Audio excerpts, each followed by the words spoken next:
শিল্পকলা একাডেমিতে অনুষ্ঠানের সব প্রস্তুতি শেষ। আলো, শব্দ আর সুরের সমারোহে তৈরি হচ্ছে এক ঐতিহ্যবাহী সন্ধ্যা। কুমিল্লা জেলা প্রশাসন ও নজরুল ইনস্টিটিউটের যৌথ আয়োজনে থাকছে নজরুল সঙ্গীত, আবৃত্তি, আলোচনা সভা। এবারের প্রতিপাদ্য ২৪-এর গণ অভ্যুত্থান, কাজী নজরুল ইসলামের উত্তরাধিকার। জাতীয় কবির ১২৬তম জন্মবার্ষিকী জাতীয়ভাবে উদযাপিত হবে। আমরা জাতীয় পর্যায়ে এটি সভা হয়েছে সংস্কৃতি বিষয়ক মন্ত্রণালয়ে, আমরা জেলা পর্যায়ে সভা আহ্বান করেছি এবং সভা অনুষ্ঠিত হয়েছে। আমরা বেশ কিছু সিদ্ধান্ত নিয়েছি এবং জাতীয় পর্যায়ে এখন পর্যন্ত আলোচক নির্ধারণ হয়েছে। প্রধান অতিথি আসলে কে আসবেন, আমাদের উপদেষ্টা মহোদয় আসবেন বলে আমরা জানতে পেরেছি। আমরা প্রস্তুত রয়েছি, আমরা এই জাতীয়ভাবে যথাযোগ্য মর্যাদার সাথে এই অনুষ্ঠানটি যেন আমরা উদযাপন করতে পারি। কাজী নজরুল ইসলাম জীবনে ৫ বার এসেছিলেন কুমিল্লায়। এখানেই তিনি রচনা করেছিলেন বেশ কিছু বিখ্যাত কবিতা ও গান, যেগুলো আজও প্রাণের সুর হয়ে বাজে বাঙালির মনে। কুমিল্লা সংস্কৃতিকে বেগবান করতে হলে নজরুল নজরুলের ইনস্টিটিউটকে আরও বেগবান করতে হবে এবং আধুনিকায়ন করতে হবে এবং এটাকে আরও প্রাণ চাঞ্চল্য করতে হবে। তো সুতরাং আমি মনে করি একসাথে নজরুল ইনস্টিটিউটকে উন্নয়ন এবং এই সংস্কারগুলিকে, যে স্মৃতিচিহ্নগুলিকে সংস্কার করা একান্ত প্রয়োজন। তাইলে নতুন প্রজন্ম, নতুন শিক্ষার্থীরা নজরুলকে জানতে পারবে।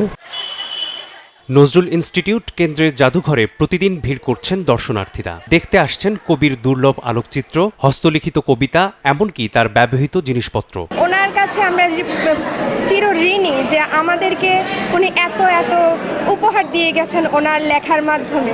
নজরুলেরকে আমরা সবসময় শুধু নজরুল জয়ন্তীতে মনে করবো ব্যাপারটা এমন না, সবসময় সারা বছরই নজরুলকে আমাদের মনে করতে হবে। নজরুলের এই যে এত গান, এত কবিতা, এত কিছু, সব কিছু খুব ভালোভাবে ছড়িয়ে দেওয়া উচিত। তাহলে সকলে নজরুল সম্পর্কে খুব ভালোভাবে জানতে পারবে এবং বুঝতে পারবে এবং নজরুলের মূল ভাবার্থ জিনিসটা ফুটে উঠবে। কুমিল্লাতে ওনার আমি মনে করি চর্চাটা হওয়া উচিত। এখন যতটুকু আলহামদুলিল্লাহ হচ্ছে, তবে আমরা মনে করি যে আরও বেশি হওয়া উচিত। অনুষ্ঠান ঘিরে শুধু নগরীর বাসিন্দারাই নন, আশেপাশের জেলা থেকেও ছুটে আসছেন নজরুল প্রেমীরা। সব বয়সের মানুষের মুখে মুখে এখন একটাই সুর, আমি চিরবিদ্রোহী বীর, বিশ্ব ছাড়ায় উঠিয়াছি একা, চির উন্নত শির। আমি মনে করি নতুন প্রজন্মের কাছে নজরুলকে ছড়িয়ে দেওয়ার জন্য আরও কাজ হওয়া দরকার। শুধু সরকারি প্রচেষ্টাই হলেই হবে না, বেসরকারি প্রচেষ্টাতেও হতে হবে। কবিকে ধারণ করতে হবে, সকলের এখানে দায়িত্ব রয়েছে। সমন্বিতভাবেই যদি কাজটা করা যায়, তাহলে কবিকে আরও অনেকভাবেই কবিকে সকলের মাঝে পৌঁছে দেওয়া সম্ভব বলে আমি মনে করি।